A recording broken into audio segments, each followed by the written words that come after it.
এর আগের ক্লাসে আমরা দেখেছিলাম এ বচন, ও বচন এবং ই বচনে প্রকাশ করার নিয়মগুলি কী রয়েছে সেটা আমরা দেখেছি। ঠিক আছে, আজ আমরা দেখব হচ্ছে এ বচন থেকে ই বচন, আই বচন থেকে ও বচন ইত্যাদি বচনগুলো বাক্য থেকে কীভাবে বচনে পরিণত করতে হয় সেগুলো আমরা দেখব। ঠিক আছে, এই নিয়মগুলো কিন্তু অবশ্যই তোমাকে ফলো করতে হবে যদি বাক্য থেকে বচনে রূপান্তরিত করতে চাও এবং চাও যদি সঠিকভাবে এগুলো করতে। যারা আগের ক্লাসটি দেখেছো তারা ব্যাপারটি বুঝেছো এবং যারা নতুনটা দেখছো আগের ক্লাসগুলো অবশ্যই একদম সিরিয়াল নাম্বার করা আছে, সিরিয়াল বাই সিরিয়াল দেখে আসবে। ঠিক আছে, দেখো এ অথবা ই বচনে প্রকাশ করার নিয়মগুলি কি রয়েছে।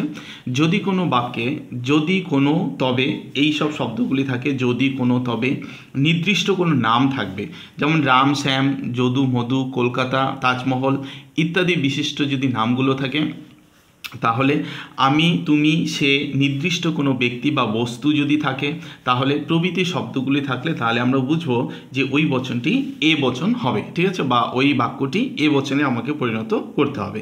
কিন্তু এই শব্দগুলির সঙ্গে যদি না বাচক শব্দটি থাকে অর্থাৎ নৈয়ার্থক শব্দ থাকে, তাহলে বাক্যটি কোন বচনে পরিণত করতে হবে?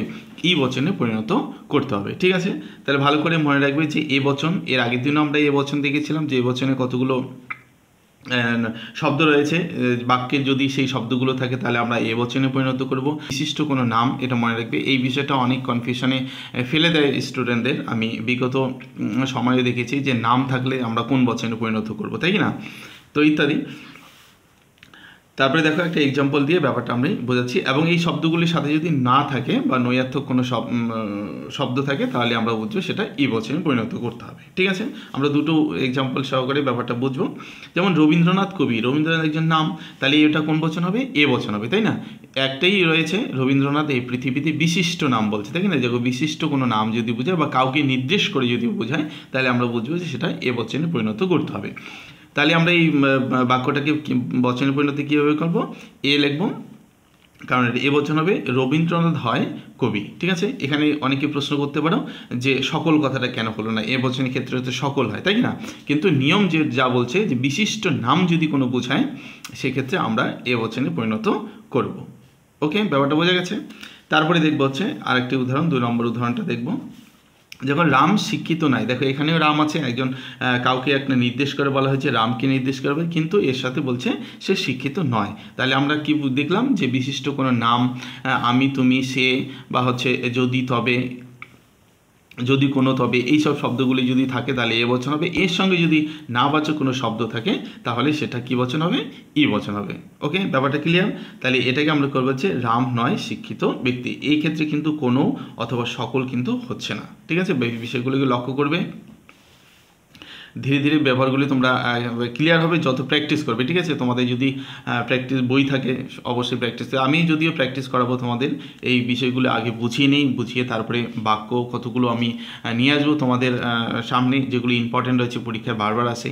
সেই সব বাক্যগুলো তো কীভাবে বচনে পরিণত করতে হয় বা সেই সব বাক্যগুলি দেখলে আমরা বুঝবো যে কোন বচনে পরিণত করতে হবে ইত্যাদিগুলো। ঠিক আছে, এর জন্য আগে তোমাকে নিয়মগুলো আগে জানতে হবে যে কোন শব্দ থাকলে কোন বচনে পরিণত করতে হবে ইত্যাদি বিষয়গুলি। ওকে, আচ্ছা, তারপরে আমরা দেখব হচ্ছে আই অথবা ও বচনের প্রকাশ। আই থেকে ও বচনের প্রকাশ বা আই এবং ও বচনের প্রকাশ কিভাবে করতে হয়, এর জন্য কতগুলো শব্দ রয়েছে, অর্থাৎ বাক্যের মধ্যে শব্দগুলো থাকবে, সেই শব্দগুলো থেকে আমাকে ডিসাইড করতে হবে যে এটা কোন বচনে পরিণত করতে হবে। ওকে, দেখো যদি কোনো বাক্যে বা কোনো বাক্যে যদি কোনো কোনো, আমরা জানি যে কোনো কোনো হয়, আই এবং ও বচনের দুটোর ক্ষেত্রেই কোনো কোনো হয়।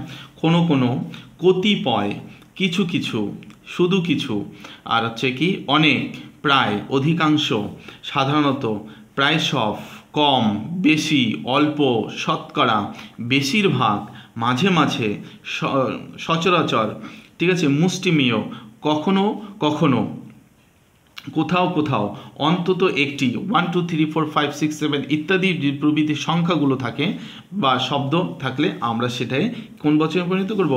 আই বচনে পরিণত করব। ওকে, কিন্তু এই শব্দগুলির সঙ্গে যদি কোনো নাবাচক শব্দ থাকে তাহলে আমরা সেটা ও বচনে পরিণত করব। বোঝা গেছে আশা করি কথাটা? এই দুটো ব্যাপার দেখলে তোমরা আরও পরিষ্কার হয়ে যাবে যে কোনো কোনো প্লাস হয় যদি থাকে সেক্ষেত্রে আমরা করব হচ্ছে আই বচন, কোনো কোনো প্লাস নয় যদি থাকে তাহলে সেক্ষেত্রে আমরা করব হচ্ছে ও বচন। ঠিক আছে, আমরা এক্সাম্পল দেখবো, এক্সাম্পল থেকে ব্যাপারটাকে বোঝার চেষ্টা করবো। দেখো, কোনো মানুষ বুদ্ধিমান, এটি একটি বাক্য নিলাম। কোনো মানুষ বুদ্ধিমান, তাহলে আমরা বলতে পারি এটা যেহেতু হ্যাঁ বাচক রয়েছে, তাহলে আমরা হ্যাঁ বাচকের ক্ষেত্রে কী করবো, আই বচন করবো। তাহলে আই লিখলাম। কোনো মানুষ হয় বুদ্ধিমান ব্যক্তি। ঠিক আছে, এটা আমরা জানি। এখানে হচ্ছে এটাকে কি বলা হয়, এটাকে বলা হচ্ছে উদ্দেশ্য, আর এটা হলো বিধায়। তাহলে উদ্দেশ্যকে আমরা কী ধরি, এস এবং পি। এই জিনিসগুলো কিন্তু আগেই করানো হয়ে গেছে, সুতরাং এগুলো আগের ক্লাসগুলো অবশ্যই তোমাকে ভালো করে লক্ষ্য করতে হবে। 2 নম্বর একটি উদাহরণ থেকে, বেশিরভাগ ছাত্র পড়াশোনা করে না। ঠিক আছে, তোমরাও অনেকে বেশিরভাগ ছাত্র পড়াশোনা করো না। এখনকার পড়াশোনার অবস্থা কিন্তু খুবই শোচনীয়। যারা পড়াশোনা করবে তারাই ভালো মার্ক করবে, তারাই আগামী দিনের পথ খুঁজে পাবে। ঠিক আছে, আর যারা ওই হাই হ্যালো পড়াশোনা করবা বা হাই হ্যালো পড়াশোনা করছো, ওই তাদের অবস্থা কিন্তু দেখা যাচ্ছে শেষে গিয়ে আর বেশি দূর তারা পড়াশোনা এগোতে পারে না। ঠিক আছে, সুতরাং পড়াশোনা যদি করতে হয় তাহলে কন্টিনিউ পড়াশোনা করো এবং বিষয়গুলিকে বুঝে বুঝে পড়ার চেষ্টা করবে। যখন তুমি বুঝে বুঝে পড়ার চেষ্টা করবে তখন নিজেও বুঝবে, অন্যকেও বোঝাতে পারবে। তোমার মধ্যে একটা শিক্ষার আলাদা একটা এনার্জি জাগবে যে আমি শিখবো, করব, কিছু একটা করব, ইত্যাদি বিষয়গুলো। ঠিক আছে, তো যাই হোক, তো বেশিরভাগ ছাত্র পড়াশোনা করে না, এই যে বাক্যটি আছে এই বাক্যটাকে তোমরা বচনে পরিণত করবে। যেহেতু এখানে না বাচক রয়েছে, অর্থাৎ না একটি শব্দ রয়েছে, সুতরাং এটা ও বচন হবে। এই বাক্যটাকে কিভাবে ও বচনে পরিণত করবে অবশ্যই তোমরা ট্রাই করবে বাড়িতে, এবং যদি কেউ করতে পারো অবশ্যই কমেন্ট বক্সে করে এটা দেখাবে। এবং যদি করতে না পারো তাহলে কমেন্ট করে জানাবে যে এটা করতে পারিনি, আমি নেক্সট ক্লাসের মধ্যে দিয়ে এটাকে করিয়ে দেবো। ঠিক আছে, তাহলে বেশিরভাগ ছাত্র পড়াশোনা করে না। এখানে আমরা পেলাম কম, বেশি, অল্প, শতকরা। ঠিক আছে, এই শব্দগুলো থাকবে এবং এর সাথে না রয়েছে যেহেতু, তাহলে আমরা এটা ও বচনে পরিণত করব। ওকে, ছোটো ছোটো ক্লাসগুলির মধ্য দিয়ে আমি তোমাদের বিষয়গুলি বোঝানোর চেষ্টা করছি। আশা করি তোমরা বুঝতে পারছো অনেকেই। কেউ যদি বুঝতে না পারো কমেন্ট বক্সে কমেন্ট করে জানাবে। চ্যানেলে নতুন হলে বন্ধুরা অবশ্যই চ্যানেলটাকে সাবস্ক্রাইব করে পাশে থাকবে, ভিডিওটিকে একটি লাইক করে দেবে। তাহলে চলো, দেখা হচ্ছে পরের ক্লাসে।